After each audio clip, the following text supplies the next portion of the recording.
Angry Bears Fan Podcast, episode 93. I'll harp on it. Won't waste you guys too much time, but please continue, like, follow, subscribe. We're growing like crazy the last few months. Um, but on the heels of another Bears loss, what is that? Four in a row, five in a row now? Yep, Five, five in a five, row. five losses in a row. Another game that we had in our grasp, and all, if you want to call it poor coaching, a lot of stuff. Just we lost our momentum and we let this game get away from us. We easily could have won this game after a very unlikely comeback, and we came out extremely flat in overtime. And then, like you messaged me, the defense was just in prevent and got let them march down the field and end the game. Yeah, I So mean, you have a backup. Yeah, Nick Mullins come in. It was like a third and a mile, and he's thrown one pass all season. You play very soft coverage. He comes in, throws one pass, and it's first down. You gave up a first and 20, a second and 12, a third and 14, or whatever it was, all in the overtime drive. Because you were playing soft coverage in overtime. Like you said, it was a very unlikely comeback. I mean, it was kind of nice. We had the opportunity to kind of flip the script on what teams have been doing to us, and that was winning improbable games. Minnesota, I'm sure, had an over 90% chance of winning that game when they went up by 11 with less than 2 minutes left to go in the game. Um, and Bears score, get a 2 point, get the onside kick, which is very rare in today's NFL. And then Caleb throws just a fucking piss missile, an absolute dime to DJ Moore over the middle to set him up for a game tying field goal that doesn't get blocked, even though one earlier was blocked. Um, it's just they find new ways. They find new ways to lose games. You and I had talked about this. I asked you. I was like, what was going to be the way that they were going to lose this game? And there you have it. I mean, it's just coaching mistakes. Um, special teams, both special teams gaffes directly led to two Vikings touchdowns this week. The blocked field goal led to a touchdown, and then yeah, I don't know what DeAndre Carter was doing. He was literally waving everybody off, and then he let the ball hit him. Sean, I don't know. And all this national media, guys like Chris Canty and Jeff Saturday, these fucking national media pundits, they're saying, oh, they should keep Matt Eberflus. You see how well Caleb's playing? It's got nothing to do with Matt Eberflus, nothing. I don't know if And I would say nothing, but I don't think Matt Eberflus leaving would affect him that much. I just think that, like I've harped on all this time, there's a brand of Chicago Bears football that the Bears have always played, even when we've been bad. Special teams have always been good, and the defense always played hard. They were tenacious. Not to say our defense is bad now, but in the clutch, they always fold. Every time they get marched down the field, and every time there's a chance to get a game winning, you know what I mean, a stop. But when's the last time we did it against Will Levis? Like any quarterback worth his salt just marches down the field and scores on it when it's needed. Pass rush really isn't there. We got a couple sacks this game, but it's still just like you said, first and 20, third and 14. On third down, we can't get off the field. But those are some of the negative things. But like we were talking about, and we've been a little down on Caleb, and I'll admit I'm just up and down. I love the Bears, so my my opinion on the players goes with the wind. But Caleb was amazing. Not the statistically great, but just you could see the dynamic arm talent. He's still missing a lot of wide open guys on some easy layup down the field 20-yard throws, which we don't like to see. But he is getting the ball out of his hands fast. He's getting into the playmakers, like we were talking about last week. Komet had wrote it down. Komet 7 catches, Moore 7 catches, Keenan Allen 9 catches, Adunze 5 catches, and then Caleb was 32 47 for 340, 2 touchdowns, no interceptions. I don't think he's had an interception in 5 weeks. yeah, Last so time. our entire losing streak, he hasn't thrown a pick. Um, but yeah, the offense looked okay. Swift, I don't like it. I said at the beginning of the year, I know you said you didn't want Saquon, but I wanted Saquon, Jacobs, or Henry, and they all seem to just been balling. Who's to say they would have done that on the Bears? But I think he went with the bargain. He was trying to be master GM. Oh, I'm going to get Swift. He's the value pick here, and I think it's come back to bite us. I don't know if bite us the word. I just think it was wasted money. I think Roshan and Khalil Herbert could have done anything that Swift has done this year. I don't think he's done anything special that we needed to go out and get. And as you can see, Saquon Barkley is going to be the MVP.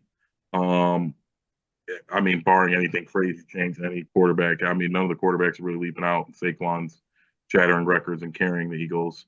I mean, Derrick Henry's been great. Josh Jacobs has been amazing for the Packers. Even Aaron Jones for the Vikings has been better than DeAndre Swift. Even though he fumbled on the goal line. But that's all. I don't know. Just looking back, just a lot of stuff that I think could have changed our season. I mean, like I said, Roma Dunze 5 catches, good game. But again, like I said this before, he's our fourth option. Really, and if you take it running back into account, he's our fifth option. And I think he's got a bright future, and I think he can ball. But we could have used Jared Verse. We could have used Dallas Turner. I just really think they would have helped us a lot more this year, next year, and the years to come. And it's hard to be optimistic, but Caleb looked great. Thomas Brown, another decent job. We couldn't get the run game going, but the blocking was a lot better. The routes were crisper. Guys are blocking. That part of it was good to see. And the Lions are a lot worse defense than the Vikings, so hopefully we can build off of that and have another 300-plus yard game and somehow They're be able not to get really them worse stopped. though. The Vikings having or the Lions having a lot of touchdown in like 3 games. Well, I'm just looking at it on paper. They lost Aiden Hutchinson. Isn't Brian Branch hurt? Didn't he just get hurt? Yeah, but they play as a team, man. Yes, they have They, like what I was saying before. They've got an identity. Like he's like their tough football team, and they're going to go out and do things. And our identity is we're not tough, and we're going to fold in the clutch. And I well, feel like that empowers other teams. They know. we talked about Caleb in one of the measuring stick games. Being Minnesota because he was going up against a Brian Flores blitz heavy defense, and he looked every bit the part. I mean, every bit the part. You were reading off some of the numbers, but it was just some of the throws that he made. The on the run throw to DeAndre Swift, that cannon to Keenan Allen in between two defenders. That throw over the middle to DJ Moore. Thomas Brown's calling a good game. He's calling plays that make sense. He's utilizing DJ Moore a lot better in terms of a yak player. Shorter routes, not deeper routes for DJ Moore, but he is incorporating those crossers, and that's the best route in football is the cross. And like you said, the ball is being spread out. It was good to see. We have to get that offense, that run game going. I told you I texted you during the game. I said I want to see more Roshan Johnson touches. I want to see more Roshan carries because he's just a guy that beats down defense. You know what I'm saying? He's a north and south runner. He's a bowling ball. Kind of do what Detroit's doing with David Montgomery and Jahmyr Gibbs. I'm not saying that DeAndre Swift is Jahmyr Gibbs, but you Good change of have pace. You get used yeah, to a you guy know what who's I'm running saying? north and south, and you Swift just doesn't run north and south. Um, it's just what it is. He does. He's good in the pass game. He does make guys miss. He's not terrible. I don't think we're getting the bang for our buck. I think even though I'm saying how much I want Saquon and Henry, I think at what he's doing for us, you can get it with what I mean. A free agent can do what DeAndre Swift is doing for us, but like a shitty one, like that we signed to a 1 year deal. Like he's not doing anything that Saquon. He basically got signed to a similar deal as all those guys. Saquon, Jacobs. No, Saquon got signed for like 14 mil. What Josh Swift got nine, Jacobs did, right? huh? Swift got what 9? No, it was 8. It was three 8. for 24. It was the same. It was the same contract that Josh Jacobs and Aaron Jones got, like Yeah. identical. It was Yes, and identical for those two guys. I think Josh Jacobs has been head and shoulders better than him. I mean, maybe the Packers are just better, but They got a better offensive line, better play caller as well. definitely better play caller. I don't know. I didn't like the move then. I wanted Saquon and to see Saquon playing MVP level football and Swift to be middle of the pack is frustrating. But Caleb Uh, was great, like you said, against the blitz. Couple of things for the offense. We scored for the first time all year. We got the first touchdown of the game, which is miserable. Caleb only QB all year to throw for 300 yards and no turnovers against the Vikings. Like you said, he looked against the blitz. I think he was 15 for 20 against the blitz. One bad thing though, we offense looked decent, 340 yards passing. I mean, we had like 40 on the ground, but most of them were Caleb and some very clutch first down runs, which is what we need. But we were still 6 for 17 on third down. That's just not going to get the job done. No. The Vikings were like 6 for 12. Like we just some of them was bad penalties for long third downs, but we got to figure out how to convert those, and then that'll be the next step for the offense. But the defense looked okay up until it mattered. The pass rush still isn't there. Like we've been talking about the last few weeks. Tyreek Stevenson, for whatever, just looks disinterested. I think that the national, like you said, the national attention to him slacking off on the Hail Mary mixed with them benching him is really getting to him. But we needed him to step up. He was so much better last year. Last year, at least, I mean, every now and then he got a shitty penalty, but I can live with that at corner. It's just a hard position to play. But this year, like on that one run, he just stood there. Like he didn't Yep. even attempt to tackle Aaron Jones, and it's like uh, that can't happen. Like I said, that's not Chicago Bears football. The No. bad defense, not tackling, the the mistakes on special teams, that just cannot happen. And that is all Eberflus. And I for the life of me, I don't. They keep letting this guy stick around, and his bad brand of football is losing us games. And I don't know. Yeah, I mean, well, what more can really be said? The one thing that Eberflus could hang his hat on last year was at least his defense was good. It got better in the second half. They started rallying around him. They won 5 of the last 8 games. Now you got nothing. Your defense played poorly when the game was on the line. You had a defensive breakdown in the Hail Mary against Washington. You are 5-18 in one-score games. You can't win on the road on Sundays. You can't win on the road, period. You can't win close games. You can't even win the blowouts, really. What can you win? Can't beat the Packers. Like, there is not one thing on the Matt Eberflus resume that he could point to and say, this is why I should stay in Chicago.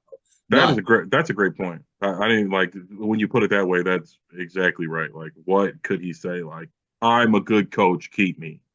Like, our defense for a stint was top 10-ish, but really just on paper, we played a lot of bad teams and we ran the ball a lot. Yeah, just take a look at the list of quarterbacks that he's beaten, his wins, and that gives you everything you need to know right there about his defense is that he's won against shitty quarterbacks. And that's Trevor Lawrence is probably his, and you know what I'm saying? Trevor Lawrence is bad. I mean, he's overpaid bum. Like, I mean, I won't just, say but bum's not the word, but he's like that's like the slightly top better. name. That's Yeah. like the top name on the list of I guess we'd quarterbacks. be Goff, but again, it's just nothing impressive. You get a one division games are close. You can't even always put that on them. We always play whoever our coach is, whatever the records are. Lions Bears usually play close games. I imagine that will be the case this Thursday. I don't think so. The line is 10. I don't the way we played the last 2 weeks. I don't see us losing by more than. No, we'll score points, but I don't think our defense is going to No, stop I'm them. not saying we're going to win the game. I just don't think we're going to get blown out. I do. I think it's going to be a double-digit loss. And I really I don't want to be one of those party pooper people. But I think the offense looks okay for a little while. They're going to struggle because they're going to get behind early. I would not be surprised if this game if this game got out of hand early, especially on a short week, Thanksgiving in Detroit. If it was in Chicago, a home game, I would think a little differently. But being on the road in Detroit, Thanksgiving national game, I mean, I see them going down 20 points early. If I'm being completely honest, I just, No, see it.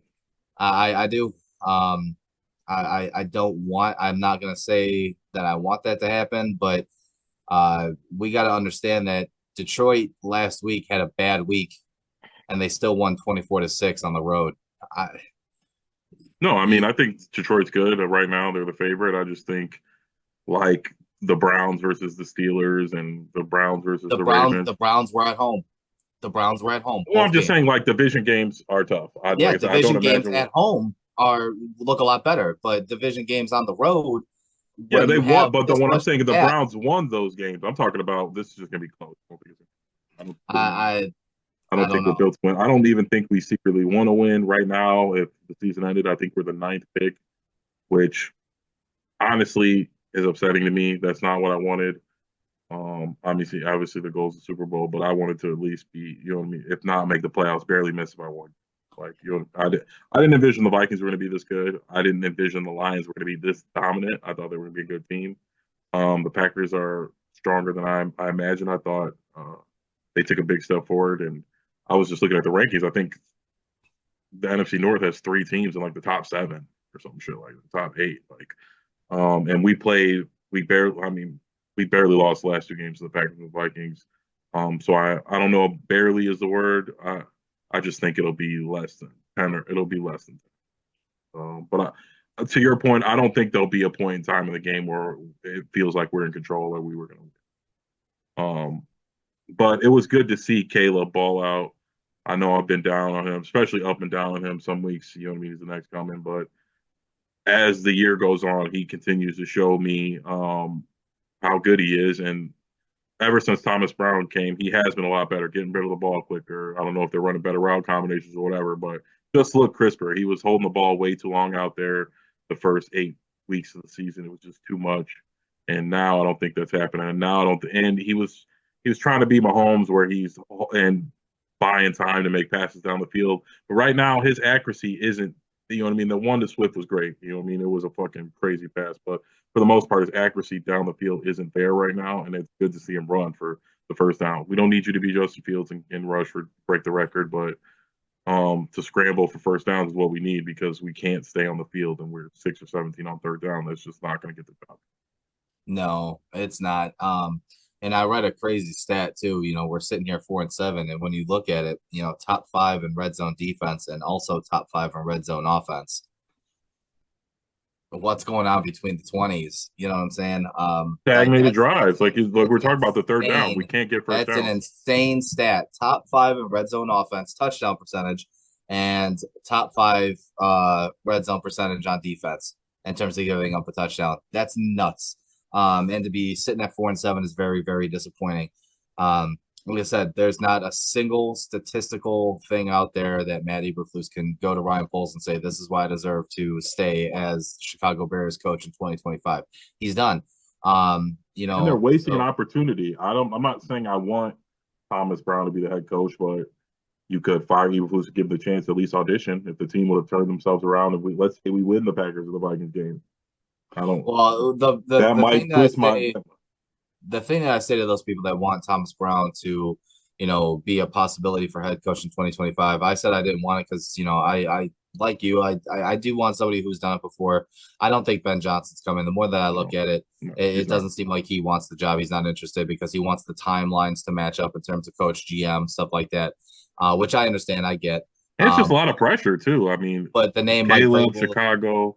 the Go name ahead. Vrabel that you brought up, well, I think he would want Caleb, but Vrabel that you brought up, for the people that want to keep Thomas Brown around, I think the two names out there that give him the best opportunity to stay on as offensive coordinator with the new coach would be Mike Vrabel and Liam Cohen, the offensive coordinator from Tampa Bay, because they did work together, on a Tampa Bay staff. So I think that Liam Cohen would probably keep him as offensive coordinator since they run, the same kind of offense anyway.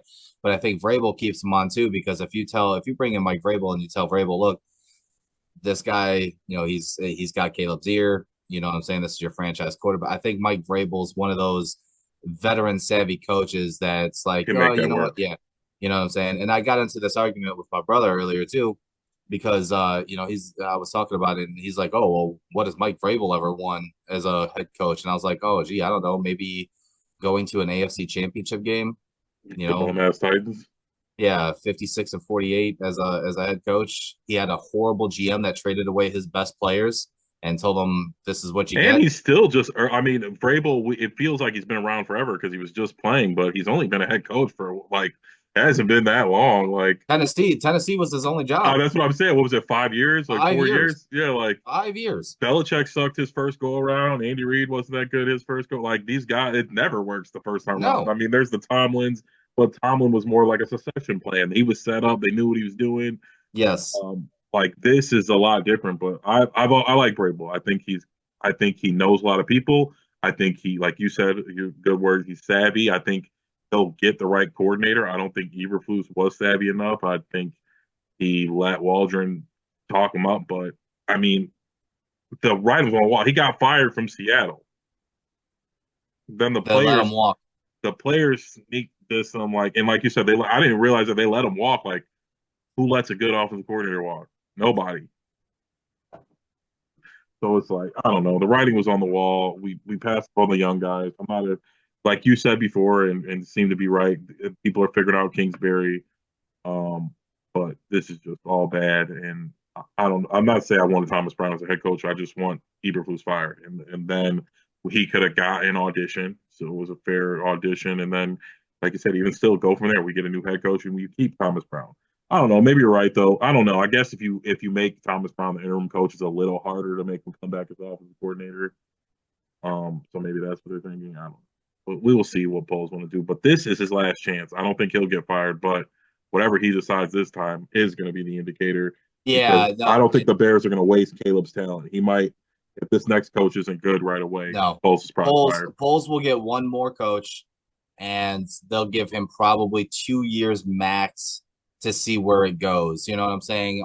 They'll probably sign him to a 3 or 4 year deal.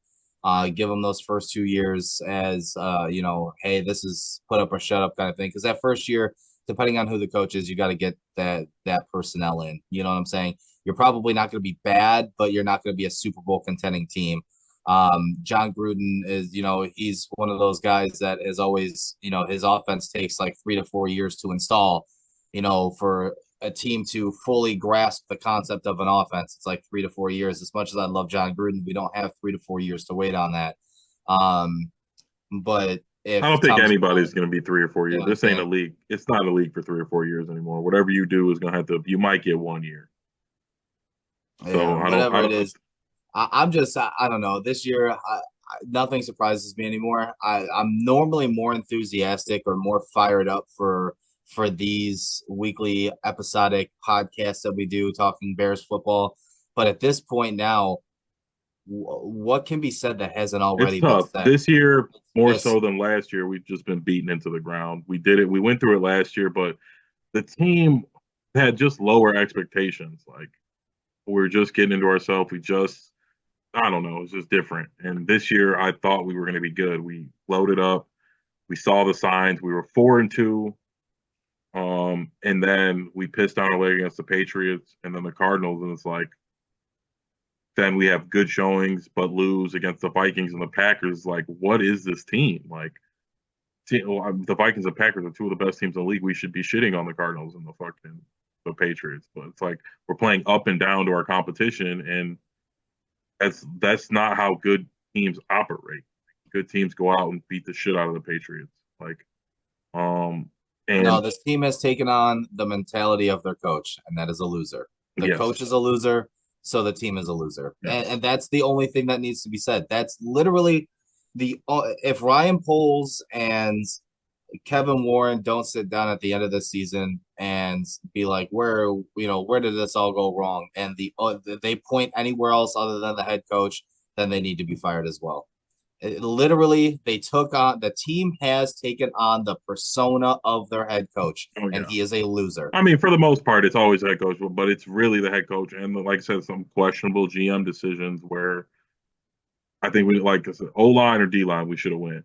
I mean, and we went out and traded for Keenan Allen, drafted Roma Dunze, gave But Sean, Swift. we can sit here and not every GM is going to be perfect. Not perfect. I don't need you to be those perfect, things but matter. Sure, those things matter. But you know what? The coaching decisions at the end of the game doesn't matter who the players are on the field when you have shitty clock management, when you have no accountability to your players whatsoever, and you have them taunting fans while the final play is still going on. An offensive lineman's not going to fix that.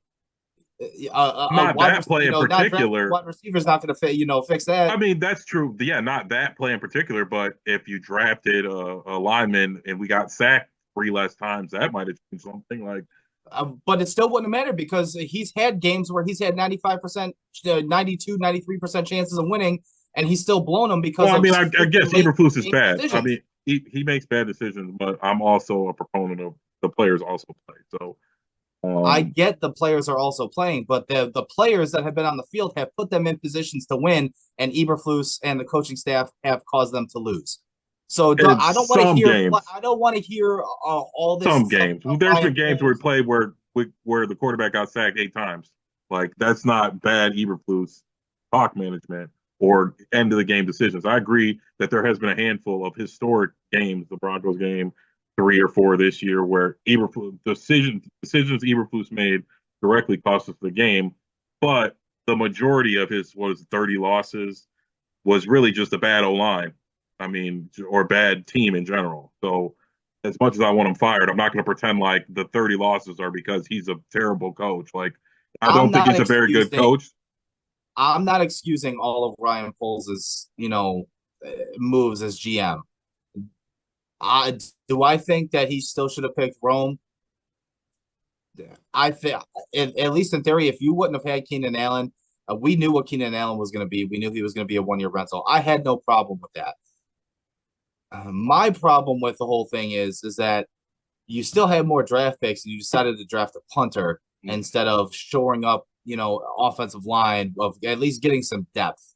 You know what I'm saying? Yeah, I can. You signed one offensive lineman in the offseason. And granted, Coleman Shelton, the last few weeks, ever since they've made the change of offensive coordinator, I don't know what's happened, but he's turned into a pretty damn good center. He's been pretty good. He's been, I think, one of the top ranked centers in the league the last 2 weeks.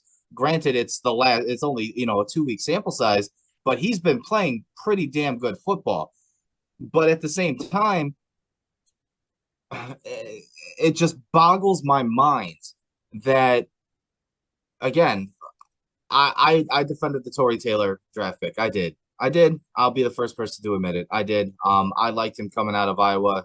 I thought, oh, you know what? Special teams is a very, underappreciated part of the game, and not of Tory Taylor's fault. It's the field goal unit and the punt return unit, but special teams. Here we go. We're having fuck ups on special teams.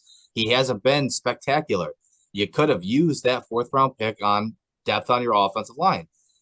That's a Ryan Poles fuck up. Do I blame him for taking Roma Dunze over Jared Verse or another offensive lineman? No. But you and I are always going to agree to disagree on this. Just because I understand what he was doing. Could it have been better? Sure. He probably, he could have taken any of those guys, Dallas Turner, Jared Verse. He could have taken Olu Fashanu, who Caleb Williams did want because he did play with him in high school.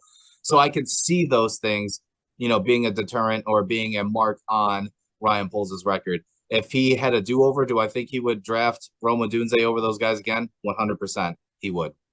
Well, if that's the case, I want him fired because, like I said, 100% he I'm would. nothing against Roma Dunze, but the decision to draft Roma Dunze like contradicts what he was doing. He kept Eberflus because we weren't punting on the season. We wanted some continuity. We're going to try and make a run.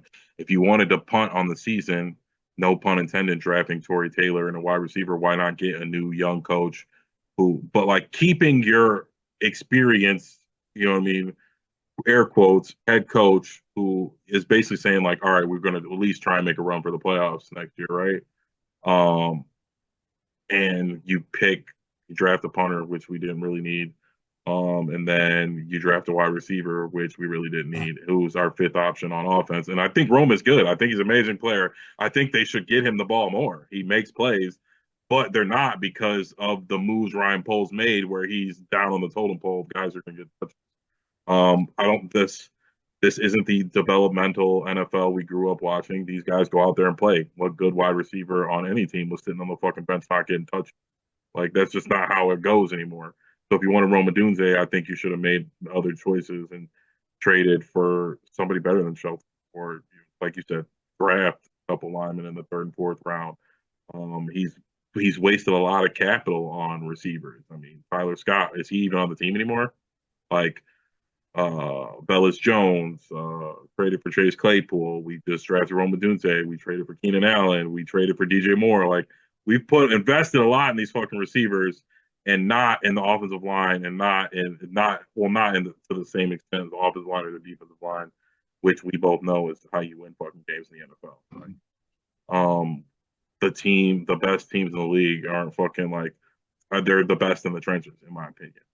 I mean, the Chiefs obviously they have Mahomes, but they don't. I mean, they got Kelsey too, but he's getting to the back end. They got just guys out at wide receiver. Same with Amon-Ra St. Brown's not just a guy, but he's not a world beater. I mean, he's a nice little route runner, but he's not fucking Megatron or fucking Julio Jones or anybody crazy. Like, not a top 10 draft pick or somebody we traded a bunch of capital to get or anything like that. I think we need to be investing in the lines more. And I think it might be too late now. Like, what are we going to be drafting? 12, 13? I mean, maybe 9 again. Is there going to be somebody really good who's going to help us win? That was what the tanking was for. And now, like, we're out of that window where we're not going to be that bad again. So we're either going to have to trade for somebody or no. We will have a top 10. We will have a top 10 draft pick this year. I mean, I'd probably, but like 9. But like, who? I mean, maybe it's not a deep class again where there's a good quality starting offensive tackle at 9. Usually people don't take guards at 9. So there's a good amount. What, taking guards? No, tackles This year coming out, yeah. Like I said, I'd have to see. You know, somebody might come out early. So I'm gonna hope. But like you said, it's hard to get excited. The airs are out of our sails. The season's basically over. We're basically just watching to love or hate on Caleb and bitch about Eberflus. But like I said, we won't waste you guys too much longer. What do you think the score of the Thanksgiving game will be?